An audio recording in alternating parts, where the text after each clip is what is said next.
Bonjour à toutes et à tous. Aujourd'hui, un auteur catholique oublié, Pierre-Alexandre Bessot de la Motte. Il naquit à Périgueux en 1823, fut formé à l'école des Chartes, devint archiviste dans le Gard, puis directeur des archives départementales d'Eure-et-Loir de 1864 à 1881.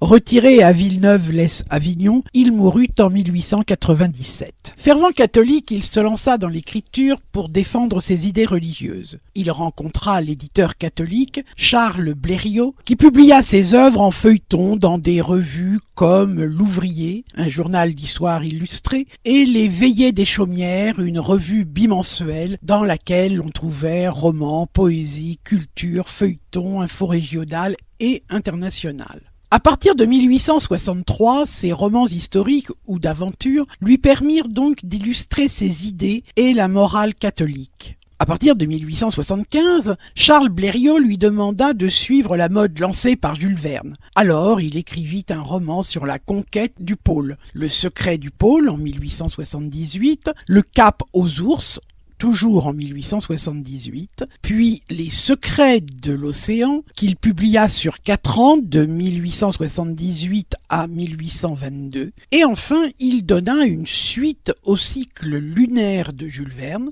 15 mois dans la Lune, en 1883, mais c'est essentiellement une satire politique. L'abbé Louis Bethléem, celui qui fut surnommé le père Fouettard de la littérature, écrivait en 1904 à propos de La Motte, dans son ouvrage Romans à lire et romans à proscrire. Ces romans ont eu une grande vogue. Ils rappellent Dumas pour la verve et l'entrain, Féval par leur coloris très chaud, Balzac pour le relief des observations, Verne par l'ingénieux des inventions et les meilleurs auteurs anglais par certaines longueurs. L'historien de la littérature Frédéric Eugène Godefroy, 1826-1897, consacre lui aussi, dans son histoire de la littérature depuis le XVIe siècle jusqu'à nos jours, quelques lignes à La Motte.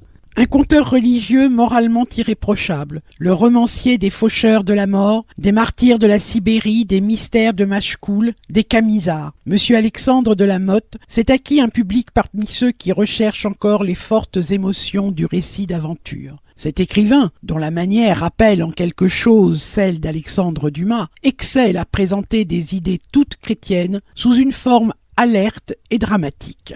Sa bibliographie est riche et vous pouvez trouver certains de ses livres soit sur Gallica, le site de la BNF, soit sur Google Book. Histoire d'une pipe, par exemple, ou bien Mémoire d'un déporté à la Guyane française, Les martyrs de la Sibérie, Les légendes de tout pays, Marfa, Aventure d'un Alsacien prisonnier en Allemagne en 1872, La fille du bandit, Scènes et mœurs de l'Espagne contemporaine en 1873, Promenade d'un curieux dans Nîmes, Exécution de Camisards faites à Nîmes du 26 juillet 1702 au 22 mai 1705 en 1874, Le proscrit de la Camargue en 1877, La fiancée du vautour blanc en 1885. Voilà, je vous ai donné quelques titres. Si cela vous intéresse, n'hésitez pas à les fouiller.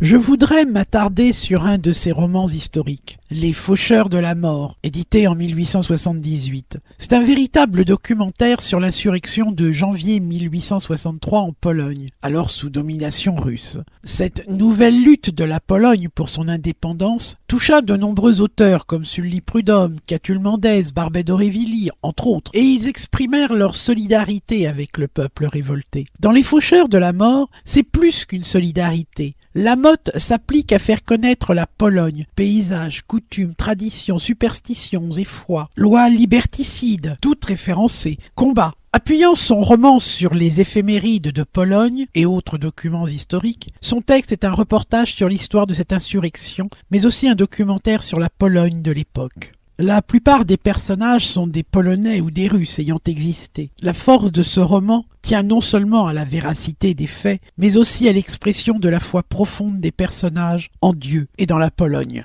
Pour finir, voici quelques extraits de ce roman en 2 tomes.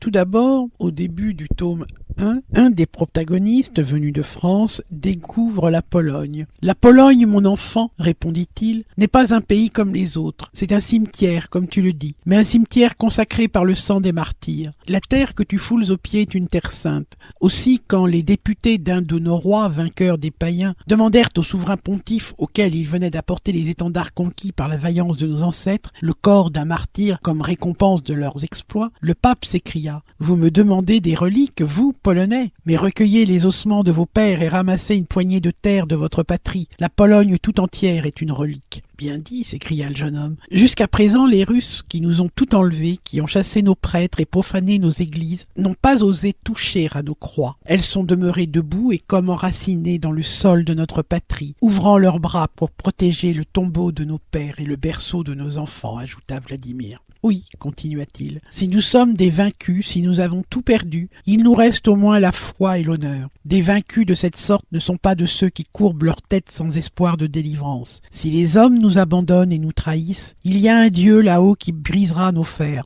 La croix a sauvé le monde, elle sauvera la Pologne. Et un jour viendra où ce symbole de la douleur qui est aussi le signe de la résurrection se changera pour nous, pour nos enfants, en signe triomphant de la victoire. Écoute-moi, mon enfant, à quelques horreurs que tu assistes, quelle que soit la persécution que tu auras à traverser, et elle s'annonce terrible, souviens-toi des paroles d'un saint prêtre martyrisé il y a 1 an à peine par nos bourreaux tartares. Beaucoup de Polonais mourront, mais la Pologne vivra.